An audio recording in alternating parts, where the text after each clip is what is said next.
Hoş geldiniz canlar. Sefalar getirdiniz.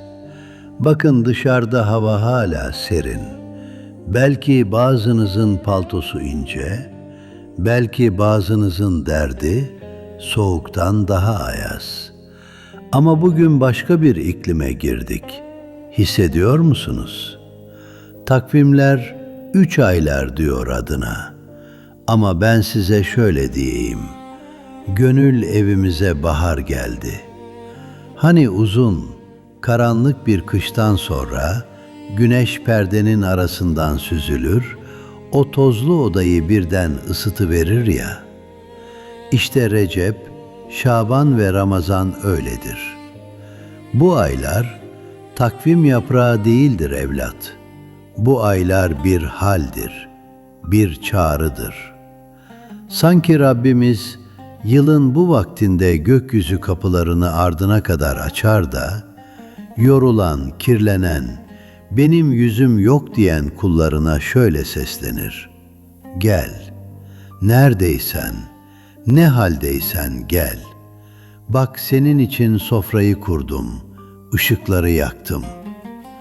Recep ayı, kapının ilk çalınışıdır. O ilk merhabadır.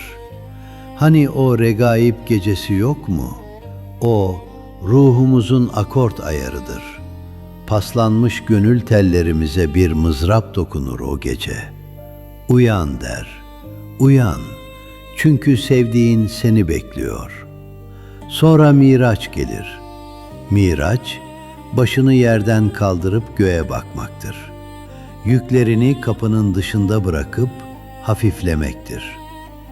Sonra Şaban ayı gelir. O, Ramazan'ın müjdecisidir. Hani bayramdan önce evlerimizi temizler, en güzel kokuları süreriz ya misafir gelecek diye. Şaban ayı da gönlümüzün temizliğidir. Sanki bir ana şefkatiyle sarar bizi. Korkma der, hazırlan, büyük vuslata az kaldı. Ve Ramazan, ah o Ramazan! Canlar, Ramazan gelince sadece minareler değil, insanların yüzü de ışıldar. Dikkat ettiniz mi? Sokakta yürüyen adamın adımı değişir. Fırından çıkan pidenin kokusu bile bir başka tüter. Ramazan, o büyük sofradır. O sofrada zengin fakir yoktur. O sofrada, sen günahkarsın, sen iyisin ayrımı yoktur. Oruç sadece mideyi aç bırakmak değildir. Oruç ruhu doyurmaktır. İftar vakti o ezan okunduğunda bir yudum suyla beraber içimize ne akar biliyor musunuz? Umut akar, af akar.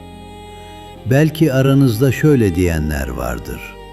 Hocam, benim elim yüzüm kara, ben çok savruldum. Bu güzel aylar bana uğrar mı?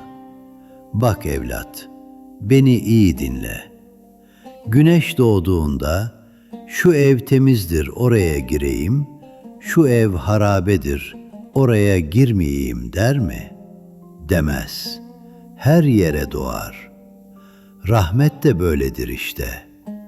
Bu aylar, yüzü olanın değil, gönlü olanın, o gönlünde bir sızı duyanın ayıdır. Kadir gecesi 1000 aydan hayırlıysa, senin bir gecelik gözyaşın 1000 yıllık gafletini siler atar. Bu aylar bizim insan olduğumuzu, kul olduğumuzu ama en çok da sevilen olduğumuzu hatırlama vaktidir. Bırakın omuzlarınızdaki o dünya yükünü. Bırakın yarın ne olacak endişesini.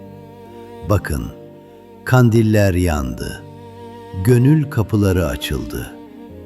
Bize düşen o kapıdan başımızı eğip edeple içeri girmektir. Rabbim, Recep ve Şaban'ın feyziyle gönlünüzü yıkasın.